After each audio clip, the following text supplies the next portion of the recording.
साथियों नमस्कार। आप जो जनगणना का कार्य कर रहे हैं, उसमें ऐप में 10 से 12 एंट्री होने के पश्चात आप उनको सिंक करते हैं। सिंक करने के बाद उनका जो डिटेल है इस प्रकार से आ जाता है, जैसे कि आप देख सकते हैं यहाँ पर।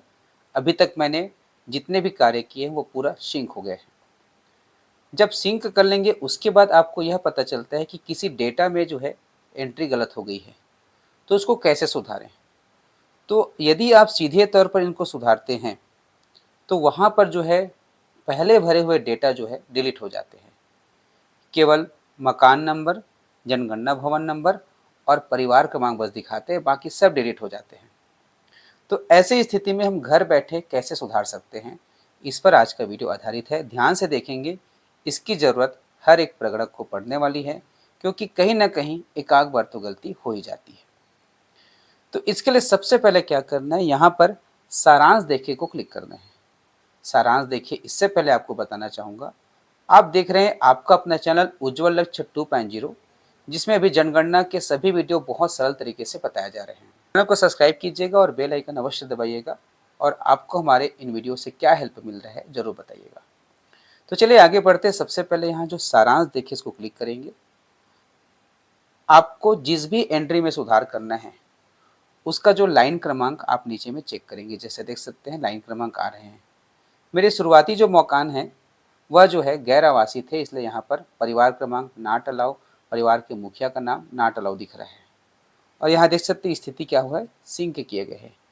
आगे के जो भवन है उसमें परिवार है, तो मैं प्राइवेसी के कारण उस डेटा को नहीं दिखा रहा हूँ। हम इसी उदाहरण से समझते हैं। मान लीजिए हमको भवन नंबर 3 में सुधार करना है, तो यहाँ पर जो आई बटन दिया गया है इसको सबसे पहले हम देखेंगे, जो आँख का निशान है। और यहाँ पर एंट्री को आप ध्यान रखेंगे कि किस एंट्री में क्या भरे हैं। जैसे यहाँ पर लाइन क्रमांक हो गया, भवन नंबर हो गया, जनगणना नंबर हो गया, ये 3 तो भरा हुआ आएगा। लेकिन आपको ध्यान देना है प्रश्न क्रमांक 4 से लेकर के 34 तक में आपने क्या क्या भरा है। ठीक है, 4 से लेकर 34 तक आपने क्या क्या भरा है, उन सारी जानकारी को आप जो है नोट डाउन कर लेंगे, या तो अन्य मोबाइल से फोटो खींच के रख लीजिएगा। क्योंकि जैसे ही आप सिंक करें, डेटा को सुधारने के लिए जाएंगे, ये सभी जो जानकारी हट जाएंगे।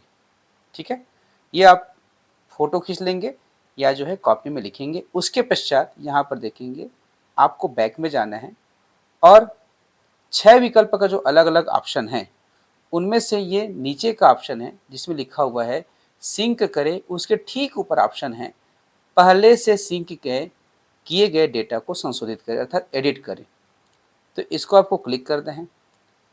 अब उस लाइन क्रमांक को ढूंढना है जिसको आप सुधारना चाहते हैं। जैसे हम 3 नंबर को सुधारना चाहते हैं, तो यहाँ जो 3 नंबर है उसमें देखेंगे स्थिति में क्या दिया गया है, सिंक किया गया, और इसमें भी सुधार के अवसर दिए गए हैं। आप इसको क्लिक करें।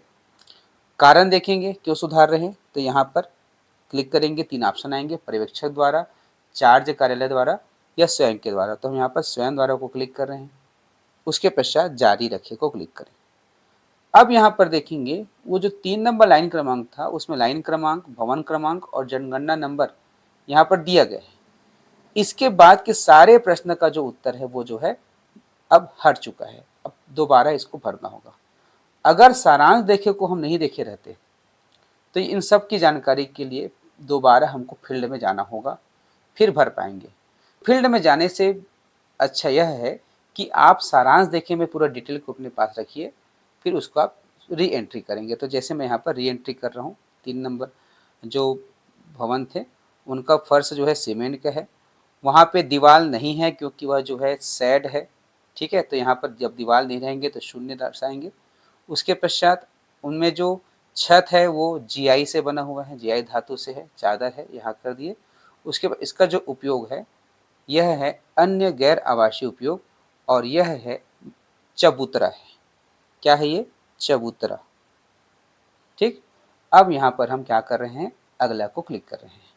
अगर आप परिवार का डिटेल कर रहे हैं तो यहाँ पे आवाज़ फिल करेंगे, और जैसे आप पूर्व में करते आ रहे हैं उसी प्रकार से जानकारी फिल करेंगे, और लास्ट में अगला करते हुए सबमिट करेंगे। मैं यहाँ पर अगला क्लिक कर रहा हूँ तो क्या आ रहा है, सीधा पुष्टि करें, क्योंकि यह जो है गैर आवासीय है। मैं इसको पुष्टि कर दे रहा हूँ। अब यहाँ पर देखेंगे कि वो डेटा कहाँ पे आया। तो हम जब सारांश देखो को क्लिक करते हैं तो अभी आपने देखा शुरुआत में कि यहाँ पर 222 डेटा सिंक किए गए दिखा रहे थे और यहाँ पर एक जो है अभी दिखा रहे, लेकिन उस समय शून्य थे। चूँकि मैंने सुधार कर दिया तो जो सिंक किए गए डेटा है वो वापस यहाँ पर आ गया। इसको वापस सिंक करके हम पहुँचा सकेंगे चार्ज ऑफिसर के पास। तो इस प्रकार से इस वीडियो में आपने जाना कि कैसे सिंक किए गए डेटा को भी सुधारा जा सकता है घर बैठे। एक विशेष सावधानी और आपको बताऊंगा, यहाँ देख सकते हैं हटाए गए का एक विकल्प दिखाई दे रहा है। तो यहाँ पर कई शिक्षक साथी इस बात से परेशान हैं कि उन्होंने भूलवश किसी डेटा को गलती से डिलीट कर दिया या गलत एंट्री हो गया और यहाँ पर हटाए गए का ऑप्शन आ रहा है तो घबरा रहे हैं। तो देखो, इसमें घबराने की कोई बात नहीं है। जब ये ऑप्शन दिए हैं इसका मतलब उसकी ज़रूरत उनको पड़ती है, किनको, विभाग को। तो यहाँ गलतियाँ जब होगी तो निश्चित तौर पर आप हटाएंगे। कोशिश करें कि कम से कम डेटा हटाएं, जैसे अभी तक मैंने नहीं हटाया क्योंकि गलतियाँ नहीं हो पाई है। और मत हो ये कोशिश, लेकिन अगर किसी प्रकार से गलती हो जाएंगे तो मैं भी उसको डिलीट करूँगा और उसके आंकड़े यहाँ पर दिखाई देंगे। भूल कर भी ऐप को अनइंस्टॉल नहीं करना है, ठीक है, क्योंकि ट्रेनिंग में बताया गया है कि एक बार आपके मोबाइल में इंस्टॉल हो गया उसके पश्चात इसको ऐप को हटाना नहीं है। हाँ, लॉग आउट कर सकते हैं, लेकिन ऐप को डिलीट करना या ऐप को अनइंस्टॉल करने का भूल कभी मत कीजिएगा, क्योंकि उसमें ऑफिशियल जानकारी नहीं है, ऑथेंटिक रूप से नहीं कहा गया है कि अनइंस्टॉल करना है, ठीक है। तो यहाँ पर आप हटाए गए का विकल्प अगर आता है तो कोई दिक्कत नहीं है। हो सकता है उससे आपके लाइन क्रमांक आगे बढ़े, हो सकता है जनगणना मकान आगे बढ़े, उससे कोई इशू नहीं है। जनगणना मकान की स्थिति क्या होगी, यहाँ पर टोटल जनगणना मकान जो अंतिम एंट्री है वो दिखाएगा। उसके बाद जितने भी हटाए गए हैं उसको उससे माइनस कर दिया जाएगा, कुल जनगणना मकान निकल जाएंगे। ये जो है ऑटोमेटिक सॉफ्टवेयर के द्वारा होगा। तो आप निश्चिंत होकर के अपने क्षेत्र में जनगणना कार्य करेंगे और छोटी मोटी गलती होती है तो उसको सुधार करने की कोशिश करें, और बहुत ज़्यादा मेजर गलती हो जाती है तो अपने पर्यवेक्षक से को एक बार बताएं। पर्यवेक्षक जब कहते हैं कि इसमें सुधार संभव नहीं है तब डिलीट करें। तो इस प्रकार से हम आपकी भी जानकारी को रखें। इस जानकारी से आपको कितना हेल्प लगा, कितना हेल्प मिला ज़रूर बताइएगा, और वीडियो को लाइक शेयर करेंगे और चैनल को सब्सक्राइब करेंगे। धन्यवाद।